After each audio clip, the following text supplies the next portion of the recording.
हमारी आज की रेसिपी है केसर बादाम शरबत। आप इस शरबत को पानी में मिला के भी पी सकते हैं और दूध में मिला के भी पी सकते हैं। चलिए शरबत बनाना शुरू करते हैं। ये हमने 75 ग्राम बादाम लिए थे। इन्हें 7-8 घंटे पानी में भिगो लिया, फिर इसका छिलका निकाल दिया। अगर आपको जल्दी शरबत बनाना है तो गर्म पानी में बादाम को भिगो लीजिए 1-2 घंटे के लिए और उनका छिलका निकाल लीजिए।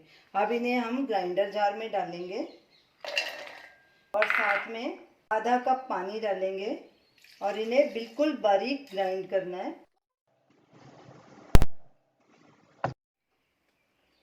ये देखिए इतना ग्राइंड हुआ है, अभी भी दरदरा है। इसे बिल्कुल फाइन पेस्ट बनाना है हमें। ये देखिए इसमें थोड़ा सा पानी और ऐड करूंगी और इसे फिर से ग्राइंड करूंगी। ये देखिए बादाम हमारे अच्छे से ग्राइंड हो गए हैं, बिल्कुल स्मूथ हो गया है, बिल्कुल भी दरदरा नहीं है, कोई दाना नहीं आ रहा हाथ में। अब इसे एक पतीले में ट्रांसफ़र कर लेंगे।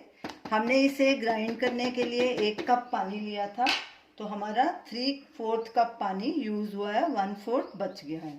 हमने पतीले में ट्रांसफ़र कर लिया बादाम को। अब इसमें मिक्सर में थोड़ा सा पानी डालेंगे, जो लगा हुआ है साइड में वो भी निकाल लेंगे। हमने आधा कप पानी और लिया है और इसे भी डाल देंगे। हमने मिश्री ली है, 450 ग्राम है। हमने बादाम 75 ग्राम लिए थे, उससे 5 गुना ज़्यादा मिश्री लेनी है। अगर आप इसमें चीनी डाल रहे हैं तो आप 4 गुना लें। हम मिश्री डाल रहे हैं, हम 5 गुना लेंगे क्योंकि मिश्री कम मीठी होती है चीनी से। हमने ये धागे वाली मिश्री ली थी, उसे पहले कूट लिया, फिर उसके धागे निकाल के उसे फाइन ग्राइंड कर लिया। अब ये इसमें ऐड करेंगे बादाम में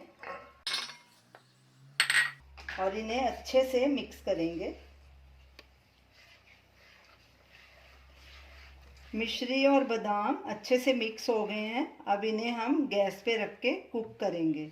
इसे जब मिक्स करना है तो गैस पे रख के नहीं करना, नीचे ही उसे मिक्स करना है, नहीं तो चीनी जल जाएगी, बराबर मिक्स भी नहीं होगी और शरबत का टेस्ट अच्छा नहीं होएगा। गैस को लो मीडियम पे रखेंगे और इसमें ये केसर है, ये हमने 1 टीस्पून केसर लिया था, उसे 1 घंटा पहले पानी में भिगो दिया था, उसने देखो अपना कलर छोड़ दिया। ये डालेंगे। हम इसमें कोई कलर या कुछ भी ऐड नहीं कर रहे, कोई प्रिजर्वेटिव नहीं, इसका नेचुरल कलर होएगा। साथ में ये 1 टीस्पून इलायची पाउडर है, इसे भी हमने छिलके के समेत ग्राइंड किया था और साथ में थोड़ी चीनी डाल दी थी, उससे ये बराबर ग्राइंड हो गया। इलायची को पीसने के बाद हमने उसे छान लिया था ताकि उसका फाइन पाउडर मिले। मोटा मोटा नहीं बीच में दिखना चाहिए, अच्छा नहीं लगता। अब इसे स्टर करते रहेंगे लगातार ताकि नीचे नहीं लगे और इसका सिरप बना लेंगे। इसकी कंसिस्टेंसी आपको बाद में बताएंगे। गैस को लो पे रखेंगे। शरबत को पकते 10 मिनट हो चुके हैं। ये देखिए ये गाढ़ा भी हो गया है और ऐसे स्टिक्की सा भी हो गया है। हमने इसकी तार नहीं बनानी क्योंकि हमने इसमें नींबू नहीं डाला, तो अगर इसके हम और पकाएंगे तो चीनी क्रिस्टलाइज हो जाएगी। अब गैस को बंद करेंगे। हमारा शरबत तैयार है और ठंडा होने पे इन्हें बोतलों में भर लेंगे और बाद में आपको सर्व करके भी दिखाएंगे कि इन्हें कैसे सर्व करना है। शरबत का नेचुरल केसर का कलर देखिए कितना बढ़िया आया है। तो इसकी कंसिस्टेंसी शरबत की ऐसी होनी चाहिए, इतनी थिक, बहुत ज़्यादा थिक नहीं करना, नहीं तो चीनी क्रिस्टलाइज हो जाएगी। शरबत ठंडा हो चुका है। ठंडा होने के बाद देखिए इसकी कंसिस्टेंसी ऐसी ही होनी चाहिए। तो हमने इसे गैस के सबसे छोटे बर्नर में लो गैस पे 10 मिनट के लिए कुक किया है। आप भी अगर फॉलो करेंगे हमारा मेथड तो आपका शरबत भी परफेक्ट बनेगा। अब इन्हें कांच की बोतलों में भर के स्टोर कर लेंगे। ये शरबत आपका 3-4 महीने तक आराम से चलेगा। अब इसे सर्व कैसे करना है आपको दिखाते हैं। 1 ग्लास में दूध डालेंगे और 1 में पानी डालेंगे। अब इसमें शरबत ऐड करेंगे। एक ग्लास में 3 टेबलस्पून शरबत डालेंगे। आप अपने हिसाब से भी डाल सकते हैं, कम या ज़्यादा, जैसे आपको मीठा जितना पसंद है।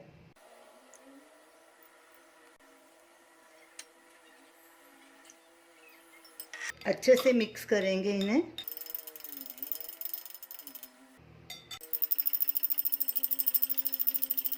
अब इसमें आइस डालेंगे।